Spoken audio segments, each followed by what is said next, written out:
Всем привет! И да, опять на фоне геймплея из Doom, но мне как-то похуй, потому что это мой канал. Сегодня речь пойдет о настоящих животных на пространстве ВКонтакте. Меня просто бесит, блядь, чрезмерная надменность особей женского пола, имеющих жизненную позицию, что мужчина не человек, курица не птица. Блять, это же насколько надо быть тварью, чтобы так себя вести. Вот, например, девушка пишет у себя в анкете: Катя, 16 лет, приглашаем с подругой в гости. Окей, вроде бы ничего примечательного, но блин, ей 16 лет, и типа, откуда я знаю, какие у нее намерения? Может, она потом напишет на меня заявление или вызовет полицию и скажет, что я вор. Да и сама, по сути себе, идея заваливаться на хату к двум совершенно неизвестным особам крайне странная. А главное, что за время переписки она даже не хотела со мной пообщаться толком, чтобы как-то развеять мои сомнения. Еще ответ больше всего убил ее. Лучше один раз услышать, чем один раз прочитать. Ты не знаешь? Окей. Во-первых, я тебя не звала, я спросила, ты сам лайкнул, нахуй лайкать. Типа, у тебя очень отсталый голос, поэтому гулять мы в любом случае не пойдем. Поэтому удачи тебе. Мало того, что я уже по голосу понимаю, что она тупая пизда, с большим ЧСВшностью и самомнением, так еще, блядь, сама вся формулировка голос отсталый. Вы хоть раз когда-нибудь слышали, чтобы так кто-нибудь говорил? И в конце концов, блядь, какой у меня еще должен быть голос в 11 часов ночи, блядь?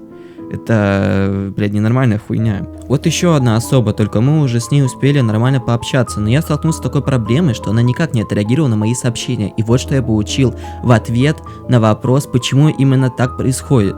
Типа, мол, что соцсетей других нету и вообще есть другие дела.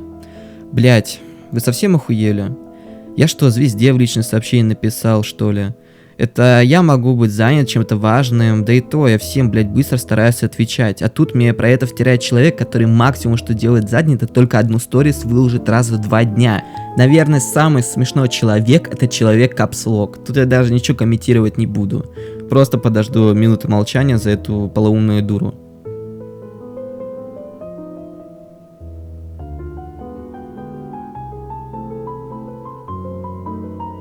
Похуй. Думаю, вы все прочитали. Давайте дальше. Ну а вишенкой на торте в форме дерьма станут девушки, которые спустя долгое время общения в интернете предлагают тебе вакансию куколда. Вот один пример из них. Хочется встретиться с тобой уже, но думаю, к тому времени у меня будет парень, и мы будем друзьями, если не против.